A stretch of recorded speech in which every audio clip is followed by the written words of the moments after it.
మన ప్రభువైన యేసుక్రీస్తు నామమున చేరిన సహోదరులందరకు పేరు పేరున వందనములు తెలియజేయుచున్నాను.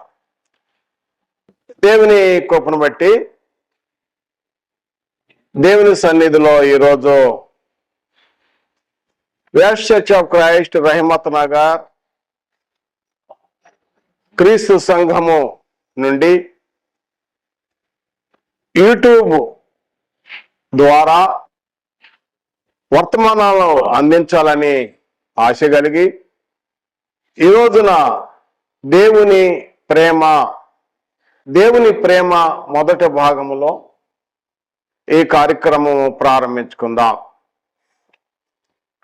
ప్రార్థన. పరలోకమున్న తండ్రి, స్తుతి స్తోత్రములు ఘనత మహిమ ప్రభావాలు చెల్లిస్తున్నాం. మీ ప్రేమ ఎంతో గొప్పది. మీ ప్రేమ వల్లనే మేము ఈ రోజున మీ సన్నిధిలో ఉండగలిగినాం. ఈ వర్తమానం మీది. పరిశుద్ధాత్మ చేత ప్రేమిడ లేఖనాలు తండ్రి, ఇవి బోధిస్తుండగా మీ యొక్క సహాయం మాకు ఎంతో అవసరం. యేసుక్రీస్తు వారిని మాకు అనుగ్రహించి మీరు మాకు చేసిన ఉపకారాన్ని బట్టి కృతజ్ఞతాస్తుతులు స్తోత్రములు చెల్లిస్తున్నాం. తండ్రి, ఈ యొక్క వాక్య భాగమును విలువారందరికి కూడా వారి హృదయాలు తాకునట్లుగా, అది మేలుకరంగా, దీవునికరంగా, ఆశీర్వాదకరంగా, ఉపయోగకరంగా ఉండినట్లుగా సహాయం దయచేయమని, నన్ను సిలువ చాటును మరుగుపరిచి మీరుండి మీ ఆత్మచేత శక్తి చేత మాట్లాడమని యేసుక్రీస్తు నామమున ప్రార్థించి వేడుకొంచున్నాము తండ్రి. ఆమేన్. ప్రియమైన సహోదరులారా, ఈ రోజున వాక్య సందేశంలో దేవుని ప్రేమ గురించి కొన్ని భాగాలుగా మనం నేర్చుకుందాం. ఈ రోజున దేవుని ప్రేమ మొదటి భాగములో వాక్య భాగము చదువుకుందాం. యోహాను సువార్త 3వ అధ్యాయము 16వ వచనములో దేవుడు లోకమును ఎంతో ప్రేమించెను, కాగా ఆయన తన అద్వితీయ కుమారునిగా పుట్టిన వాని యందు విశ్వాసముంచు ప్రతి వాడును నశింపక నిత్య జీవం పొందినట్లు ఆయనను అనుగ్రహించెను. ప్రియమైన సహోదరులారా, దేవుడు లోకమును ఎంతో ప్రేమించినట్లుగా యేసు ప్రభువారు నికోదేముతో సంభాషణ చేస్తున్నప్పుడు చెప్పబడిన ఈ మాట యోహాను సువార్తలోనే ఈ వాక్య భాగము యోహాను సువార్త 3వ అధ్యాయం 16వ వచనము ఎంతో ప్రాముఖ్యమైన వచనము. వాస్తవానికి ఈ పరిశుద్ధ గ్రంథం అంతటికి ఉన్న సారాంశము ఈ వాక్య భాగములోనే ఉన్నది.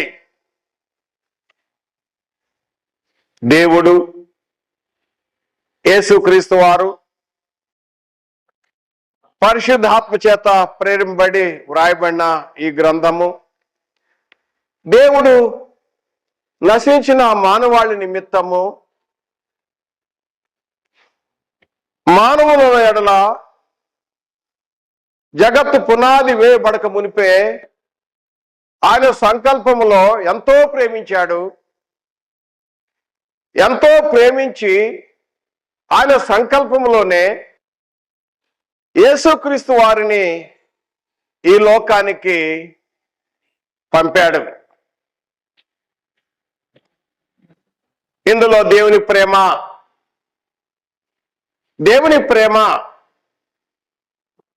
దేవుడు మానవాళిని ఎంతో ప్రేమించినట్లుగా యేసు ప్రభు వారు నికోదేము ఆయన చాలా గొప్ప వ్యక్తి, యూదుల అధికారి, ధర్మశాస్త్ర ఉపదేశకుడు. యేసు ప్రభు వారితో సంభాషణ జరుగుతూ ఉండగా ఆఖరిలో ఈ మాట చెప్పాడు, దేవుడు లోకమును ఎంతో ప్రేమించెను, ప్రేమించి ఆయన తన అద్వితీయ కుమారునిగా పుట్టినవాణి, అద్వితీయ కుమారుడు అన్నాడు. అద్వితీయ కుమారుడు అనగా ద్వితీయ అంటే ఇంకెవరు లేరు, ఆయనకు ఏకైక కుమారుడే ఉన్నాడు. ఇక్కడ యేసు ప్రభు వారు చెప్తున్న విషయంలో దేవుని యొక్క ఉద్దేశ్యంలో అద్వితీయ కుమారుడు అనగా దేవునికి ఏదో ఒక భార్య ఉన్నట్టు, ఆయనకి కుమారుడు అన్నట్టు శరీర సంబంధముగా మట్టుకు ఆలోచించొద్దు. ఇది ఆత్మ సంబంధంగా మాట్లాడుతున్న మాట. అద్వితీయ అంటే ఇంకొకరు లేరు, ఏకైక కుమారుడు. ఆ యేసుక్రీస్తు వారు ఎవరై ఉన్నారో రాబో దినాల్లో ఇంకా అనేక పాఠాల్లో మనము తెలుసుకుందాం. ఈ లోకానికి పంపాడు. మొదటగా దేవుని ప్రేమ, రెండవదిగా యేసు ప్రభు వారు ఈ లోకానికి వచ్చి ఆయన తన ప్రాణాన్ని సర్వ మానవాళి నిమిత్తము అర్పించి, అనగా మనుషులందరి కొరకు తాను మరణము రుచి చూచి మరియు తాను మాదిరి జీవితము ఉంచి వెళ్ళాడు. తన అడుగుజాడలు ఉంచి వెళ్ళినట్లుగా తను అడుగుజాడలు, యేసు ప్రభువు తాను నడిచిన అడుగుజాడలు, తాను చూపిన ప్రేమ, తాను చేసిన బోధ, తన యొక్క మాదిరి, ఆ విషయాన్ని పేతురు రాసిన మొదటి పత్రికలో 2వ అధ్యాయము 21వ వచనము, పేతురు రాసిన మొదటి పత్రిక 2వ అధ్యాయం 21వ వచనంలో మనం చూడగలము. దేవుడు లోకాన్ని ప్రేమించాడు. రెండవదిగా యేసుక్రీస్తు వారు ఏం చేశాడు అని లోకానికి వచ్చి సర్వ మానవాళి నిమిత్తము తన ప్రాణాన్ని అప్పగించి మరియు మాదిరి జీవితము మన కొరకు ఉంచి వెళ్ళాడు. తర్వాత చూసినట్టయితే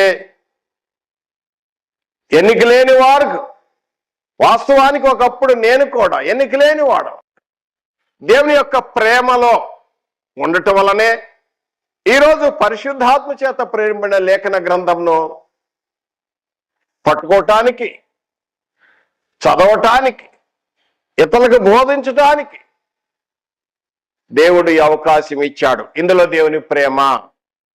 అందుచేతే మొదటగా ఈ రోజులో దేవుని ప్రేమ గురించి మాట్లాడాలని ఆశ కలిగి ఉన్నాను. దేవుని గురించి మీకేం దోచుచున్నది? దేవుని గురించి నువ్వేమనుకుంటున్నావు? చాలా మంది అనుకుంటారు దేవుడు కోపపడతాడు, కక్ష పెట్టుకునేవాడు, పగ సాధించేవాడు, లేకపోతే మానవాళ్ళని నరకములో వేస్తాడు. నరకం ఉన్న మాట వాస్తవే, కానీ దేవుని యొక్క ఉద్దేశం అది కాదు.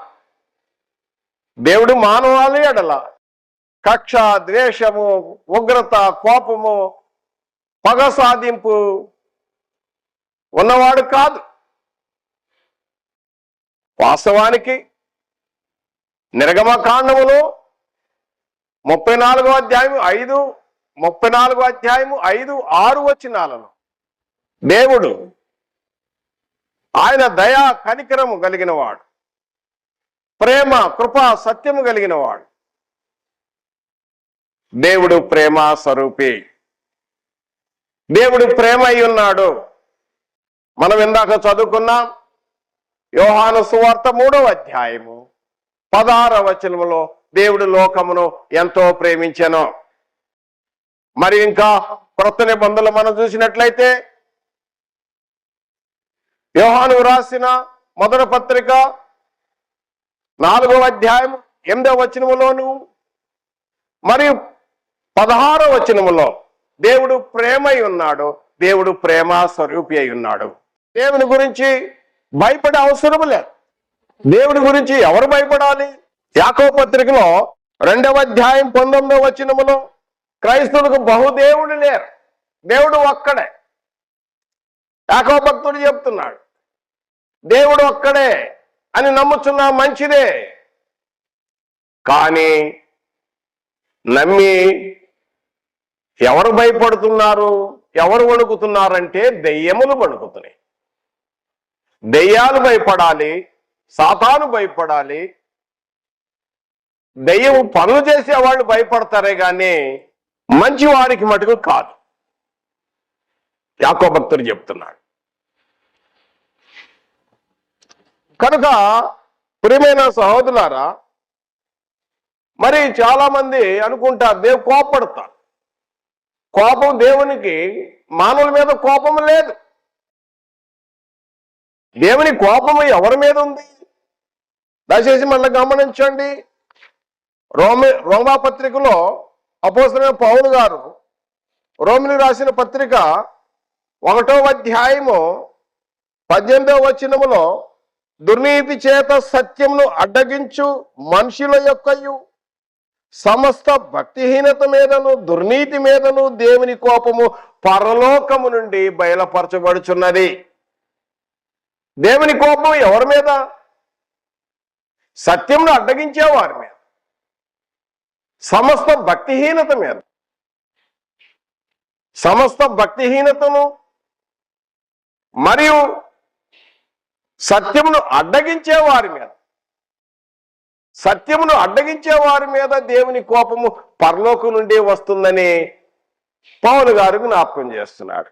అంతేగాని చేతికి మాటికి దేవుడు కోప్పడేవాడు కాదు. దేవుడు ప్రేమ అయి ఉన్నాడు, ఆయన ప్రేమ స్వరూపి అయి ఉన్నాడు. యేసు ప్రభు వారు ఆ ప్రేమ గురించి చెప్తాడు కొండ మీద ప్రసంగంలో. దయచేసి మీరు గమనించండి. మత్తయి సువార్త 5వ అధ్యాయము 6వ అధ్యాయము 7వ అధ్యాయంలో కొండ మీద ప్రసంగంలో యేసు ప్రభు వారు చెప్తున్న మాటను మనం గమనించగలము. 9వ వచనము నుండి మనం చూసినట్లయితే, మీలో ఏ మనుషునికైనాను తన కుమారుడు తన్ను రొట్టెను అడిగిన ఎడల వానికి రాతినిచ్చునా, చేపను అడిగిన ఎడల పామునిచ్చునా? మీరు చెడ్డవారయుండియు మీ పిల్లలకు మంచి ఈవులు నీయ ఎరిగి ఉండగా పరలోకమున మీ తండ్రి తన్ను అడుగువానికి అంతకంటే ఎంతో నిశ్చయంగా మంచి ఈవులు నిచ్చును. మరి ఇంకొక లేఖ భాగం కూడా చదువుకుందాం. లూకా గారు కూడాను, ఆయన వైద్యుడు, ఆయన ఇక్కడ పొందుపరిచాడు. ఇక్కడ దయచేసి గమనించండి. లూకా సువార్త 11వ అధ్యాయము 11వ వచనం కూడా చదువుకుందాం. మీలో మీ తండ్రి అయిన వాడు తన కుమారుడు చేపను అడిగితే చేపకు ప్రతిగా పామునిచ్చునా, గుడ్డును అడిగితే తేలునిచ్చునా? ఏ తండ్రి అయినా ఈ లోకంలో, ఈ భూలోకంలో నివసించే మానవులు, ఏ తండ్రి అయినా నాయనా నాకు ఈరోజు చేప కూర తినాలని ఉంటే, ఏ తండ్రి అయినా తన బిడ్డల ఎడల తన పిల్లల ఎడల చేప బదులు పాము కూర వండి పెడతాడా? ఒకవేళ నాన్న నాకు ఈరోజు గుడ్డు కూర తినాలని ఉంటే తేలు నుండి పెడతాడా? ఎవరు చేయరు. యేసు ప్రభు వారు చెప్తున్నారు, చెడ్డవారై ఉండి చెడ్డవారిన తండ్రులు పిల్లలకు మంచి ఈవులు ఇవ్వన ఎరిగి ఉండగా పరలోక తండ్రి ఎంత మంచి ఈవులు ఇస్తాడు, ఎంత మంచి గిఫ్ట్స్ ఇస్తాడు. ఆయన ప్రేమ ఎంతో ప్రేమ కలిగిన వాడు, ఆయన చాలా ప్రేమ కలిగిన వాడు దేవుడు. కనుక నా ప్రియ సహోదరులారా, ఈరోజు మనం ప్రేమ గురించి మనం చదువుతున్నాం. దేవుడు మొదటగా మనం చూసినట్లయితే మానవుల ఎడల ఎంతో ప్రేమ కలిగి ఉన్నాడని తెలుసుకున్నాం. ఆయన ప్రేమ స్వరూపమని తెలుసుకున్నాం. దేవుని ప్రేమ మానవుల ఎడల ఆయన ప్రేమ స్వరూపమై ఉన్నాడని తెలుసుకున్నాం. రెండవదిగా మనం చూసినట్టయితే దేవుడు ఆత్మయ్య ఉన్నాడు. ఆత్మైన దేవుడు ఆయన స్వరూపం మానవులకు ఇస్తున్నాడు. ఆయన స్వరూపము దేవుని యొక్క ప్రేమలో దేవుని స్వరూపము మానవులకు ఇస్తున్నాడు. ఇందులో దేవుని ప్రేమ ఉన్నది, మనకందరూ తెలుసు. ఈ వాక్య భాగం ఆది కాండము 1వ అధ్యాయము 26, 27 వచనాలలో దేవుడు అన్నాడు, మన స్వరూపమందు మన పోలిక చొప్పున నరులను సృజించదము. నరులను సృష్టించాలని దేవుడు ఆలోచన చేశాడు. తన పోలిక ఇచ్చాడు. వాస్తవానికి దేవుడు ఆత్మయ్య ఉన్నాడు. యేసు ప్రభువారు చెప్పాడు యోహాను సువార్త 4:24లో దేవుడు ఆత్మ కనుక అని అన్నాడు. దేవుడు ఆత్మ. ఆయన ఆత్మైన దేవుడు తన స్వరూపము మానవాళికి ఇవ్వాలని ఆలోచన కలిగి ఉన్నప్పుడు మరి దేవుని ప్రేమ ఎంత ఉందో గమనించగలుగుదాం. అయితే ఇక్కడ కూర్చున్న వారిలో మీలో ఎవరైనా దేవుని చూశారా? దేవునిని ఎవరును ఎన్నడును ఎప్పుడును చూడలేదని యోహాను భక్తుడు యోహాను సువార్త 1వ అధ్యాయం 18వ వచనంలోను, యోహాను సువార్త 1వ అధ్యాయం 18వ వచనంలోను, యోహాను రాసిన మొదటి పత్రిక 4వ అధ్యాయం 12వ వచనంలోను, తిమోతి రాసిన మొదటి పత్రిక 6వ అధ్యాయం 16వ వచనంలో 2వ భాగంలో ఏ మానవుడు ఎప్పుడు కూడా దేవుణ్ణి చూడలేడు, చూడనేరడు. మీరు అనుకోవచ్చు, ఇదేంటండి మరి యాకోబు దేవునితో పోరాడని ఉంది కదా, అబ్రహాము ఆదిత్యం ఇచ్చాడు కదా, ఇంకా అనేక చోట్ల సందర్భాల్లో చూస్తాం, లేఖనాల పరంగా రాయబడి. కానీ వారు చూసింది ఎవరినంటే దేవదూతలను చూశారు. హోషేయ గ్రంథము 12వ అధ్యాయం 3-4 వచనాల్లో 12వ అధ్యాయం 3-4 వచనాల్లో హోషేయ ప్రవక్త ఈ సత్యాన్ని జ్ఞాపకం చేస్తున్నాడు. యాకోబు చూసింది దేవదూతలని, దేవునితో పోరాడానంటాడు, తర్వాత దేవదూతను చూశానంటాడు. కనుక పాత నిబంధనలో వాడు చూసింది దేవదూతలను చూసి వాళ్ళు దేవుడు అనుకున్నారు. ఇంకా క్లియర్గా మనం చూసినట్టయితే హెబ్రీ పత్రికలో 13వ అధ్యాయము 1 వచనంలో కొందరు తెలియకే దేవదూతలకు ఆతిథ్యం ఇచ్చిరి. కనుక దేవుణ్ణి ఎన్నడూ ఏ మానవుడు కూడా చూడనేరడు. మానవ శరీరముతో చూచుట అసాధ్యం, చూసి బ్రతకలేడు. అయితే ఆ స్వరూపం దేవుని యొక్క ప్రేమలో మానవునికి ఇచ్చాడు, ఆ స్వరూపం ఇచ్చాడు. ఎందుకు చూడలేడో అది కూడా నేను వివరంగా మనం లేఖనాల భాగం చదువుకుందాం. దయచేసి గమనించండి నా ప్రియ సహోదరులారా, దేవుని స్వరూపము మానవాళికి ఇచ్చాడు. ఇందులో దేవుని ప్రేమ ఉన్నది. ఆ స్వరూపమును చూసినట్టయితే అపోస్తలుడైన పౌలు గారు రోమీయులకు రాసిన పత్రిక, రోమా పత్రిక 1వ అధ్యాయము 20వ వచనములో 1వ అధ్యాయము 20వ వచనములో ఆయన అదృశ్య లక్షణములు అనగా ఆయన నిత్య శక్తియు దేవత్వమును, ఆయన అదృశ్య లక్షణములు, ఆయన నిత్య శక్తిమంతుడు, దేవత్వాన్ని మానవాళికి ఇచ్చాడు. ఇందులో దేవుని ప్రేమ ఉన్నది. ఈ రోజున నువ్వు నేను మనం కలిగి ఉన్నామంటే, మనం జీవించగలుగుతున్నాము, చెల్లించగలుగుతున్నామంటే దేవుని యొక్క దేవత్వం ఉన్నది. దేవుని యొక్క స్వరూపము మనలో ఉన్నది. అందుచేతనే చలించగలుగుతున్నాం, ఊపిరి కలిగి ఉన్నాం, ప్రాణం కలిగి ఉన్నాం, ఉనికి కలిగి ఉన్నాం. దేవుడు అదృశ్య లక్షణములు, ఆయన యొక్క స్వరూపము, ఆయన యొక్క స్వరూపం ఏమనగా అదృశ్య లక్షణములు అంటే కంటికి కనపడవు. తర్వాత ఆయన నిత్య శక్తిమంతుడు.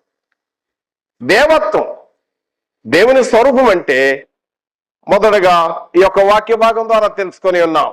ఇంకా చదువుదాం. దేవుని యొక్క స్వరూపము ఏమైనదో, మానవ ఎడల దేవుని యొక్క సంకల్పంలో దేవుడు ప్రేమించి మానవుకి తన స్వరూపము ఇంకా ఎలాంటి స్వరూపము ఉందో ఇంకా లక్షణాలు, ఆ స్వభావం మనం తెలుసుకుందాం.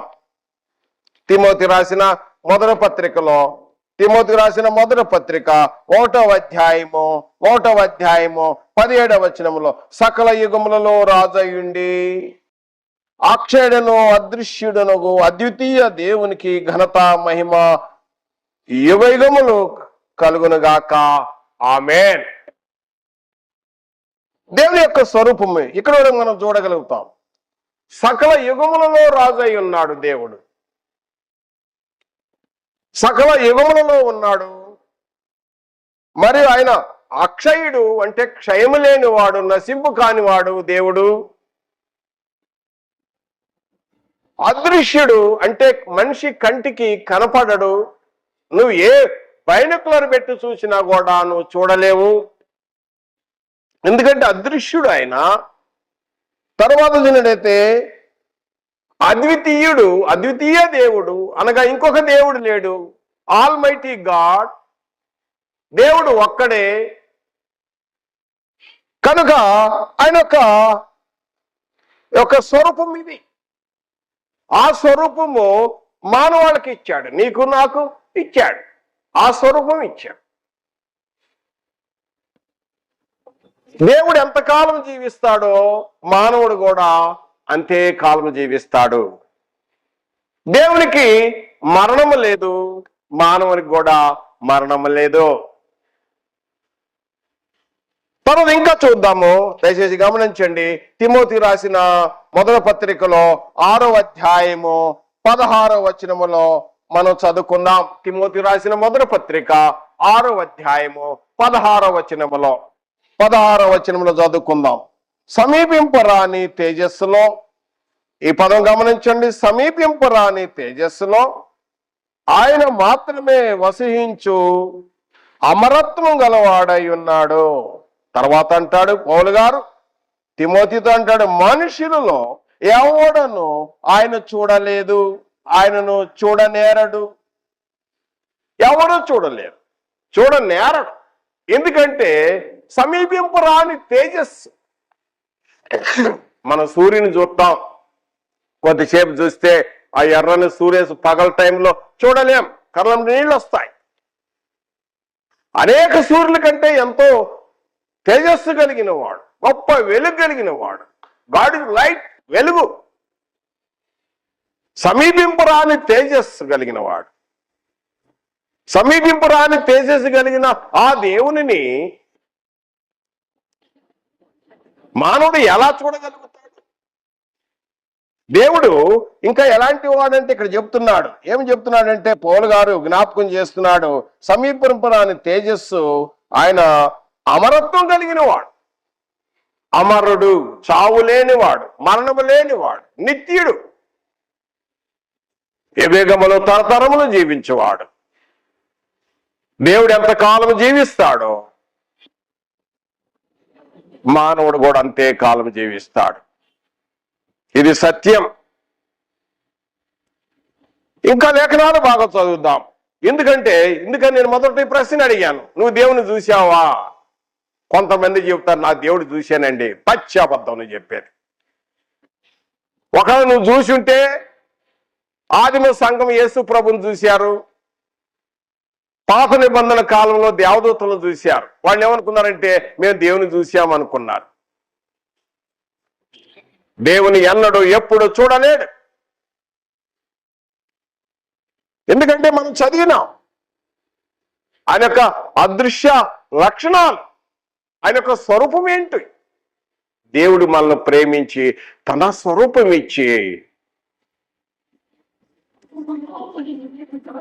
తన పోలికనిచ్చాడు దేవుడు. ఇందులో దేవుని ప్రేమ ఉన్నది. ఒకప్పుడు నాకు తెలియదు ఈ సత్యం. నా ప్రియ సహోదరులారా, దేవుడు ఉన్నాడా, ఎక్కడున్నాడు అనే ఆలోచన కలిగి ఉండేవాడు. దేవుని ప్రేమ, ఈ సత్యం ఎప్పుడు తెలుసుకోగలుగుతున్నానంటే, ఇదిగో నా మనోనేత్రములు వెలిగింపబడ్డాయి. ఈ మనోనేత్రములు వెలిగింపబడ్డప్పుడు తెలుసుకోగలుగుతాం. పౌలు గారు అంటాడు ఈ సత్యాన్ని గురించి చెబుతూ, ఎఫెసీయులకు రాసిన పత్రిక 1వ అధ్యాయము 17వ వచనం నుండి 22వ వచనం అంటాడు, మీ మనోనేత్రములు వెలిగింపబడినందున అంటాడు. మన మనోనేత్రం వెలిగింపబడితే దేవుడు ఎవరై ఉన్నారు, క్రీస్తు ఎవరై ఉన్నారో ఆ సత్యాన్ని మనం తెలుసుకుంటాం. కనుక దేవుని ప్రేమలో మనకు ఆయన స్వరూపం ఇచ్చాడు.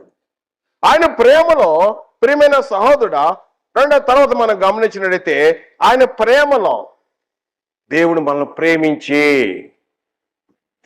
మనకు దేహమును అనుగ్రహించాడు. ఈ దేహము దేవుని చేత అనుగ్రహింపబడి ఉన్నది అంటాడు. కొరింథీయులకు రాసిన మొదటి పత్రిక 3వ అధ్యాయము 16-17 వచనంలో, మీరు దేవుని ఆలమై ఉన్నారనియు దేవుని ఆత్మ మీలో నివసించుచున్నదనియు మీరు ఎరగరా. దేవుని ఆత్మ మీలో నివసించుచున్నది. తర్వాత దేవుని ఆత్మ మీలో నివసించు. కొరింథీయులకు రాసిన మొదటి పత్రిక 6వ అధ్యాయము 19వ వచనం, మీ దేహము దేవుని వలన మీకు అనుగ్రహింపబడి మీలో నున్న పరిశుద్ధాత్మకు ఆలయమై ఉన్నదని మీరు ఎరగరా. మీ దేహము, ఈ దేహములో దేవుని యొక్క ఆత్మ, పరిశుద్ధాత్మ ఆలయము. నీ దేహమే దేవుని ఆలయం. దేవుని ఆలయం అంటే బిల్డింగ్ కాదండి, మనమే దేవుని ఆలయం. ఇందులో దేవుని ప్రేమ ఉన్నది. దేవుని ప్రేమ, అసలు మానవుడు ఎవరు అనే విషయాన్ని గురించి దానియేలు గారు పాత నిబంధనలో జ్ఞాపకం చేస్తాడు. అసలు మానవుడు ఎవరు అంటాడు. ఆయనకు ఒక దర్శనం కలిగింది. ఆ దర్శనంలో ఆయన కలవరం చెందుతూ ఆయన అంటాడు దానియేలు గ్రంథము 7వ అధ్యాయము 15వ వచనములో, దానియేలను నేను ఈ దేహములో మనోదుఃఖము గలవాడనైతిని. ఈ దేహములో దానియేలను నేను. కనుక ఈ దేహంలో ఉన్నది ఎవరు? దానియేలు. నా దేహంలో ఉన్నది ఎవరు? యేసుపాదం అన్నాడు. మీ దేహంలో ఉన్నది మీరున్నారు. కనుక దేవుణ్ణి ఎన్నడూ ఎవరు చూడలేదు. వాస్తవానికి నేను ఎలా ఉంటానో నేను కూడా చూడలేదు.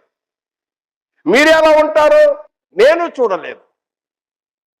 మనం పొద్దున్నే లేచి నిలువుటద్దం మీద నిలబడి, ఆ నిలువుటద్దం ఎదురుగా నిలబడి మనం చూసుకునే ఆకారము దేహమే. కానీ నీలో ఉన్న దేవుని స్వరూపం నువ్వు చూడలేవు. దేవుని చూడగలిగితే నీలో ఉన్న స్వరూపం నువ్వు చూడగలుగుతావు కదండి. ఇందులో దేవుని ప్రేమ, ఆయన అమరుడు, నిత్యుడు, యువేగాలు, తరతరాలు. కనుక మానవుడు ఎక్కడి నుంచి వచ్చాడు? నిత్యత్వం నుండి వచ్చాడు. నిత్యత్వం నుండి వచ్చి దేవుని యొక్క ప్రేమలో ఆయన ఆ స్వరూపం ఎక్కడ ఉంచాలంటే దేహంలో ఉంచాడు.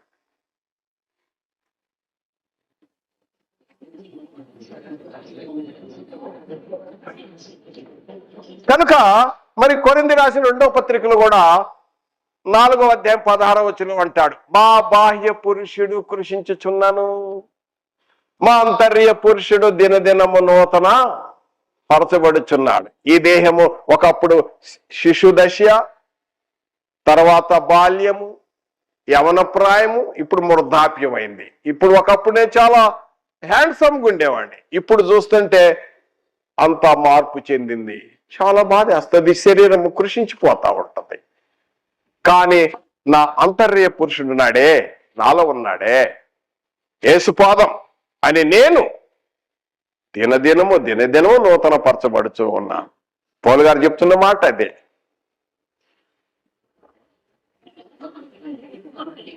ఎందుకంటే ప్రియమైన సహోదరు, ఇంకొక మాట కూడా జ్ఞాపకం చేస్తాను. మానవుని యొక్క దేహము ఆత్మ గురించి చెప్తున్న మాటలో ఈ విషయం కూడా దేవుని యొక్క ప్రేమలో, ఎప్పుడైతే మానవుడు ఈ దేహాన్ని విడిచేది ఏదో ఒక రోజు ఉంటది, ఖచ్చితం, ఖాయం.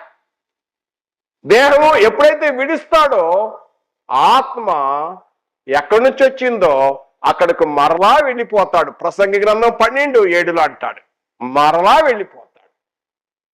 అయితే వెళ్ళినప్పుడు ఎక్కడికి వెళ్తాడు?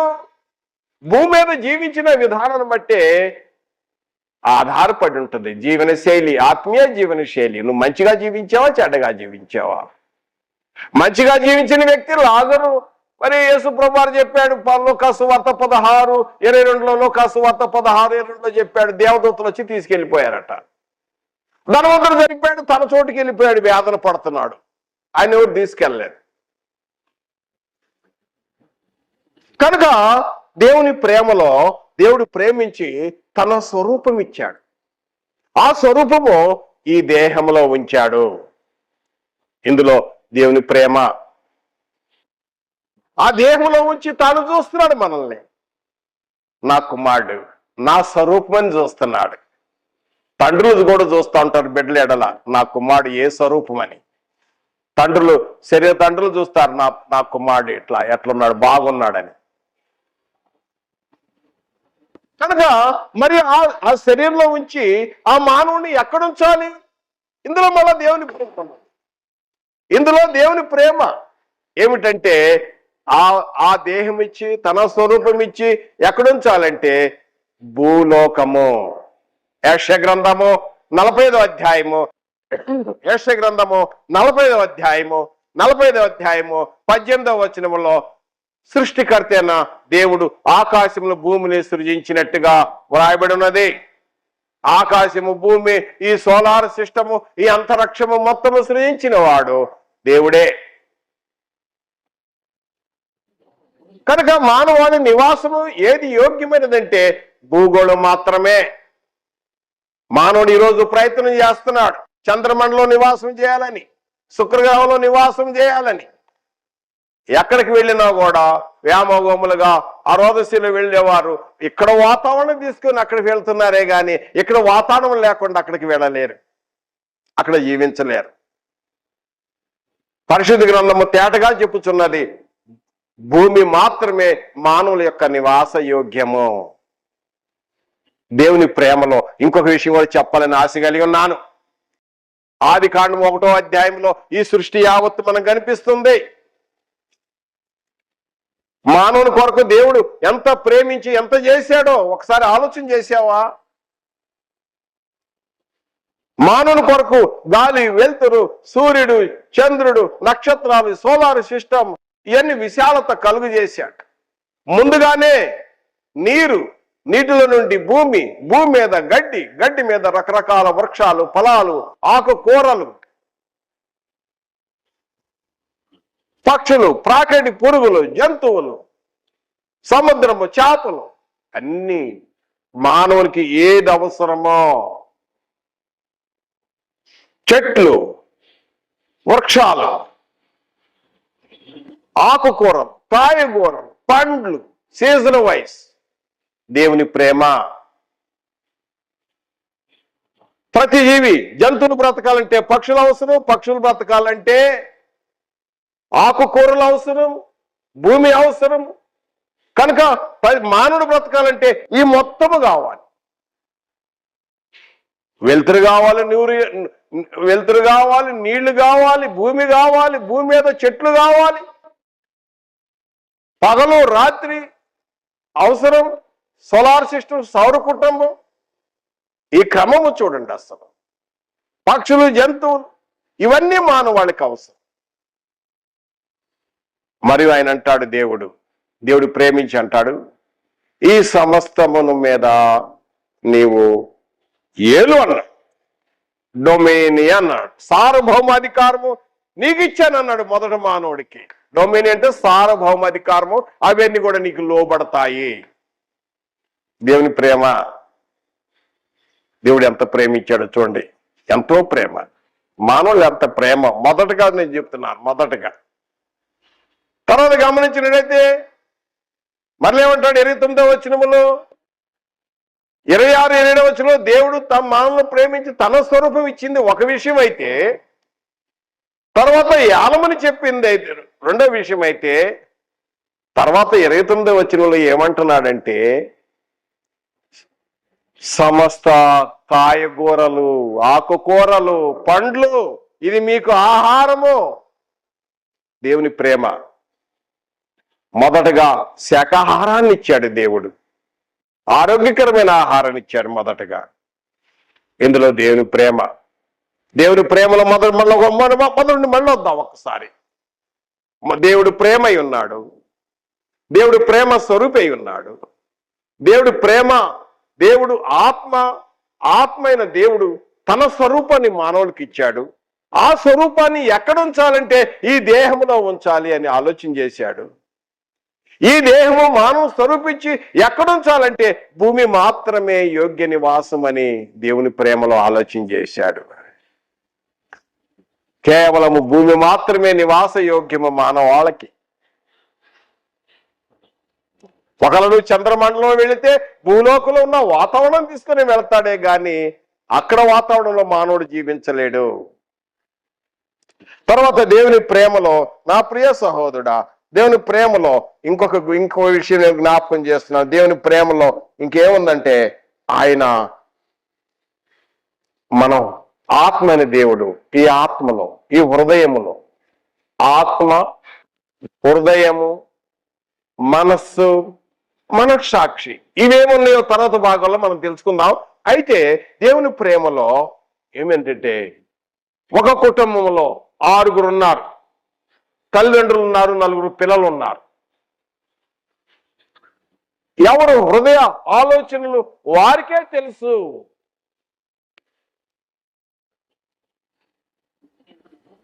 నేను ఏం ఆలోచిస్తున్నానో నాకే తెలుసు. నా హృదయ గోప్యత ప్రవేశి అది ఎవరికి వారిదే.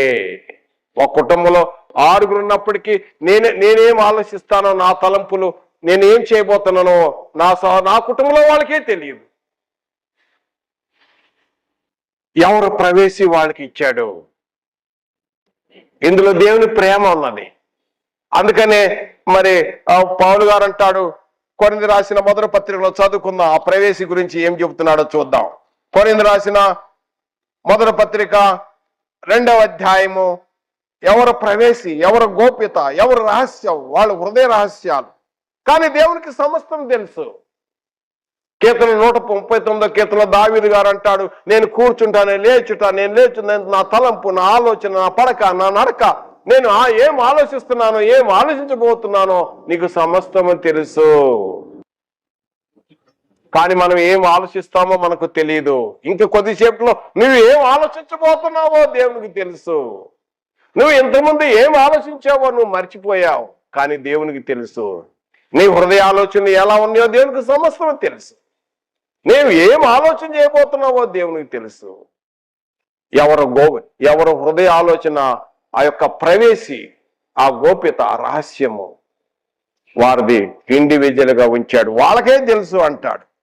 కొరింథీ రాసిన మొదటి పత్రికలో దయచేసి గమనించండి, 2వ అధ్యాయం 11వ వచనంలో మనం చదువుతున్నాం. ఒక మనిషిని సంగతులు అతనిలో ఉన్న మనిషి ఆత్మకే గాని మనుషులో మరి ఎవరికి తెలియదు. అలాగే దేవుని సంగతులు దేవుని ఆత్మకే తెలుసు. ఒక తండ్రి అయిన దేవునికి మాత్రమే తెలుసు. నా ఆత్మలో, నా హృదయంలో, నా మనసులో నేనేం ఆలోచిస్తున్నానో మీకు తెలియదు, మీరేం ఆలోచిస్తున్నారో నాకు తెలియదు. ఈ గోప్యత, ఈ ప్రవేశి ఎవరికి వాళ్ళకి ఇండివిజువల్ గా ఇచ్చాడు, వ్యక్తిగతంగా ఇచ్చాడు. ఇందులో దేవుని ప్రేమ ఉన్నది. తర్వాత చూడండి నా ప్రియ సహోదరుడా, గమనించండి దేవుని ప్రేమ ఎంత ప్రేమ కలిగిన వాడో. దేవుడు ఎలాంటి వాడంటే నీతి స్వరూపము. ఆయన స్వరూపం నీతిమంతుడు. ఆయన దేవుడు నీతిమంతుడు. యోహాను సువార్త 17వ అధ్యాయములో, యోహాను సువార్తలో 17వ అధ్యాయంలో యేసు ప్రభు వారు ఆయన తండ్రి అయిన దేవునికి ప్రార్థన చేస్తూ అంటాడు. 17వ అధ్యాయము 25వ వచనంలో అంటాడు, నీతి స్వరూపుడవు తండ్రి, తండ్రి నువ్వు నీతి స్వరూపుడవు. మళ్ళీ తండ్రి అంటాడు తన కుమారుని గురించి. అయితే హెబ్రీ పత్రికలో 1వ అధ్యాయము 9వ వచనం, దేవా నీవు నీతిని ప్రేమించి దుర్నీతిని ద్వేషించితివి అనే మాట ఎవరు పొందుపరిచారు? పరిశుద్ధాత్ముడు క్రీస్తు గురించి. తండ్రిని దేవుడు అంటాడు కుమారుని గురించి. అయితే దేవుడా నీవు నీతిని ప్రేమించి దుర్నీతిని ద్వేషించి, ఇది దేవత్వం. ఇది మానవులకు అదే ఇచ్చాడు, మనకు అదే స్వభావం ఇచ్చాడు. నీతిమంతుడు సృష్టించినప్పుడు నీతిమంతుడిగానే సృష్టించాడు. ఆయన స్వరూపం మనకి ఇచ్చాడు. నీ ప్రవేశి నీకు ఇచ్చాడు, నా ప్రవేశి నాకు ఇచ్చాడు. తర్వాత నా ప్రియ సహోదరుడా, ఆఖరిగా ఆ దేవుని యొక్క ప్రేమలో మరి ఈరోజు పాఠంలో చదువుతున్నాం, దేవుడు సత్య స్వరూపం ఇచ్చాడు మనకి. మనకు ఇచ్చినప్పుడు, పుట్టినప్పుడు, మనకు జన్మించినప్పుడు, తన స్వరూపం ఇచ్చినప్పుడు మనకి ఏ స్వరూపం ఇచ్చాడండి? సత్యవంతుడు, అబద్ధం ఆడని స్వరూపం ఇచ్చాడు. ప్రకటన గ్రంథము 6వ అధ్యాయం 10వ వచనం సత్య స్వరూపి. 6వ అధ్యాయము దయచేసి గమనించండి. ప్రకటన గ్రంథము 6వ అధ్యాయము 9, 10 వచనాలలో ఉన్నారంటే సత్య స్వరూపి, సత్య స్వరూపి నువ్వు, సత్య స్వరూపి. 10వ వచనం నేను చదువుతున్నాను. 6వ అధ్యాయము 10వ వచనంలో, నాథా వారు నాథా సత్యస్వరూపి పరిశుద్ధుడా ఎందాక తీర్చుకయుందు మా రక్తము నిమిత్తము. కనుక ఇక్కడ ఆయన సత్యస్వరూపి అంటే దేవుడు సత్యవంతుడు. దేవుడు అబద్ధమాడేవాడు కాదు.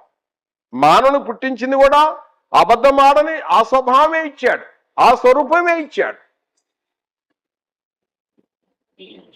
అబద్ధమాడజాలని దేవుడు హెబ్రీ గ్రంథకర్త అంటాడు 6వ అధ్యాయం 18వ వచనంలో, అబద్ధమాడజాలని దేవుడు. కానీ మానవుడు అబద్ధికుడైపోయాడు. ఎందుకంటే దేవుడు సత్యవంతుడని పౌలు గారు చెప్తున్నాడు. ఒకసారి అది కూడా చదువుకుందాం, ఇక ముగింపులోకి వస్తున్నాము. దయచేసి గమనించండి. రోమాపత్రిక 6వ అధ్యాయము 6వ అధ్యాయములో 6వ అధ్యాయము రోమాపత్రిక 3వ అధ్యాయము 4వ వచనములో 3వ అధ్యాయం 4వ వచనములో, నీ మాటలలో నీవు నీతిమంతుడుగా తీర్చబడినట్లు నీవు వ్యాజ్యమందు వాడినప్పుడు గెలిచినట్లు అని వ్రాయబడిన ప్రకారం ప్రతి మనుషుడు అబద్ధికుడవును గాని దేవుడు సత్యవంతుడు. దేవుడు సత్యవంతుడు. ఆ సత్య స్వభావము మానవుడికి ఇచ్చాడు, కానీ మానవుడు అబద్ధికుడయ్యాడు. వాస్తవానికి దేవుడు ఇంత మంచి స్వరూపము ఆయన ప్రేమలో ఇస్తే ఎందుకు ఇలాగ మారిపోయాడు? కారణం ఏంటి? దేవుడు మంచిగానే ఇచ్చాడు, ప్రేమించాడు, తన ప్రేమ స్వభావం ఇచ్చాడు, తన స్వరూపం ఇచ్చాడు. ప్రతి ఒక్కరికి ఎవరు ప్రవేశి వారి మనోభావాలు ఆలోచనలు వారికి ఇండివిజువల్ గా గోప్యత వాళ్ళకి ఇచ్చాడు. మరియు ఆయన నీతి పరుడుగానే ఉండాలని కోరుకున్నాడు, సత్యవంతుడుగానే ఉండాలని కోరుకున్నాడు. కానీ మానవుడు తొలగిపోయాడు. ప్రతి మానవుడు అబద్ధికుడు అవుతున్నాడు. రాయబడింది అక్కడ. ఎక్కడ వ్యాజ్యం ఆడినప్పుడు కోర్టులోకి వెళ్తాడు. కోర్టులోకి వెళ్ళిన తర్వాత జడ్జి ఉంటాడు, అక్కడ నిలబెడతాడు, తీసుకొచ్చి నువ్వు చెప్పు అంటాడు. నేను చెప్పిందే నిజం చెప్తాను, ప్రామిస్ చేపిస్తాడు. నేను నిజం తప్ప అబద్ధం పలకనంటాడు, అన్ని అబద్ధాలే పలుకుతాడు. జరిగేది. కనుక ఆ సత్యం ఇక్కడ రోమాపత్రికలో తేటగా వ్రాయబడింది. వ్యాజ్యం గెలిచినట్లు ప్రతి మనుషుడు అబద్ధం ఆడతాడట, కానీ దేవుడు సత్యవంతుడు. వాస్తవానికి దేవుడిచ్చిన స్వరూపం ఎంత మంచిదంటే చూడండి, తన దేవుని యొక్క ప్రేమలో ఆయన ప్రేమై ఉన్నాడు. దయచేసి ఒక్కసారి ఈ మ్యాప్ ద్వారా కూడా మనం గమనించుదాం. ఈ మ్యాప్ ద్వారా మనం గమనించినట్టయితే నా ప్రియ సహోదరుడా, దేవుడు ఏమై ఉన్నాడో, దేవుడు ప్రేమై ఉన్నాడు. ఆ విషయాన్ని మనం మ్యాప్ ద్వారా ఒక అంశము దేవుని ప్రేమ. యోహాను సువార్త 3వ అధ్యాయము 16వ వచనము. దేవుడు ప్రేమై ఉన్నాడు, ప్రేమ స్వరూపమై ఉన్నాడు.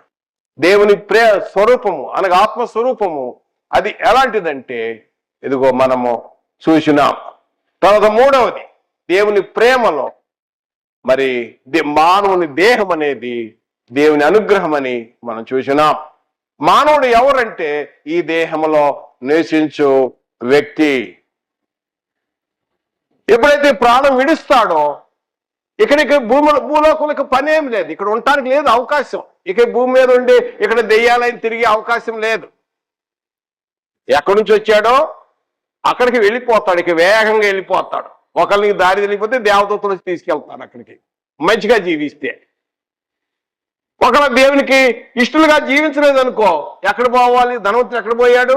వేదన పడే స్థలంకి వెళ్ళాడు. కాబట్టి ఈ లోకంలో జీవించినంత కాలం నువ్వు జీవించిన జీవన శైలి నీ జీవిత విధానం మీద ఆధారపడి ఉంటుంది. నువ్వు ఎక్కడికి వెళ్తావు? నిత్యత్వం నుండి వచ్చా నిత్యత్వంలోకి వెళ్ళిపోతావు దేవుని దగ్గరికి. ఒకరు దేవునికి విరుద్ధంగా నడుచుకుంటే అది కూడా నిత్యత్వమే. అగ్ని ఆరదు, పొరుగు చావదు, అక్కడికి వెళ్ళిపోతాడు. ధనవంతుడు లాజరు గురించి లోకాసు వార్తలు యేసు ప్రభు వారు తేటగా తెలియపరిచున్నాడు. కనుక దేవుడు ప్రేమ, దేవుని ప్రేమ, ఆయన ప్రేమలో హృదయ గోప్యత ఎవరు ప్రవేశి వాళ్ళకి ఇచ్చాడు. తర్వాత దేవుడు ఎలాంటి వాడంటే నీతి స్వరూపము, మానవుడికి నీతిగా ఉండటానికి ఇచ్చాడు. నీతిమంతుడిగానే తిరుగుతున్నాడు, తీర్చాలని నీతిమంతుడికి ఇచ్చాడు మొదట.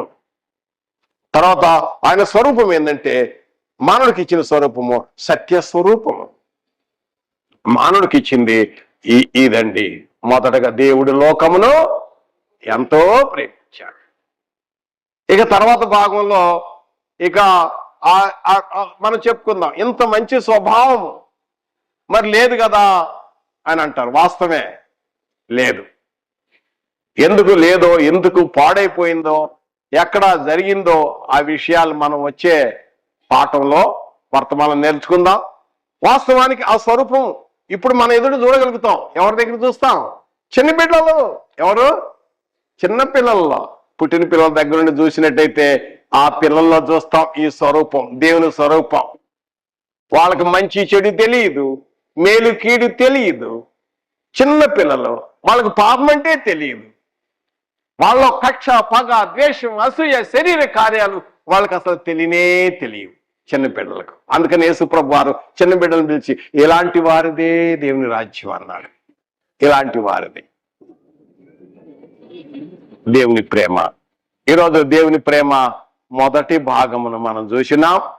ఇంత మంచి స్వరూపము ఎట్లా స్పాయిల్ అయిపోయింది, పాడైపోయింది అనే విషయాన్ని వచ్చే వర్తమానంలో తెలుసుకుందాం. దయచేసి మీరందరూ కూడా ఈ యొక్క వర్తమానాల్లో ఈ రోజు నుండి ప్రారంభమైంది, మీరు ప్రార్థన చేయండి. ఇంకా ఇలాంటి వర్తమానాలు ఈరోజు పార్ట్ 1, పార్ట్ 2, పార్ట్ 3 ఈ విధంగా అనేక విషయాలు చెప్పుకుందాం. ప్రార్థన చేసుకుందాం. పరిశుద్ధైన తండ్రి, స్తుతి స్తోత్రాలు. ఇప్పటి వరకు అల్పుడైన నన్ను నిలబెట్టి మాట్లాడినందుకు కృతజ్ఞతాస్తుతులు, స్తోత్రములు చెల్లిస్తున్నాం తండ్రి. ఈ యొక్క వర్తమానం విన్న వాళ్ళందరూ హృదయాలు తాకినట్లుగా ఈ యొక్క వర్తమానం గ్రహించి మరలా తెలుసుకొని ఇంకేదైనా డౌట్లు ఉంటే ప్రశ్నలు అడిగే విధంగా వారికి ప్రశ్నించి అడిగే హక్కు ఉంది. ప్రవేశం ఇచ్చావు, ఆ ప్రవేశం ఇచ్చావు కాబట్టి వారి మనోభావాలు ఇందులో ఏదైనా డౌట్ ఉంటే అడుగుటకు కూడా సాయం దయచేయమని యేసుక్రీస్తు నామమున ప్రార్థించి వేడుకొంచున్నాము తండ్రి. ఆమేన్. యేసుక్రీస్తు నామమున చిన్న సహోదరులందరికీ వందనములు. Thank you.